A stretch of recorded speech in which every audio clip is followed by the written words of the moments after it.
Kyra from KyraWilliamsFitness.com, and today we are doing bicep curls with a resistance band.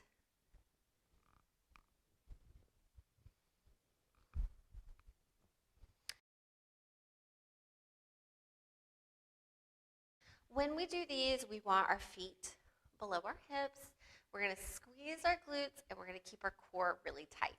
We always want to start with our arms completely straight, elbows fully extended, and then we are going to bring our hands to our chest and then come all the way back down so our arms are straight.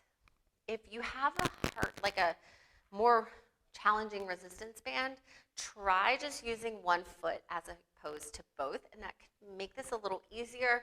Or if your band is light, stand on it with both feet.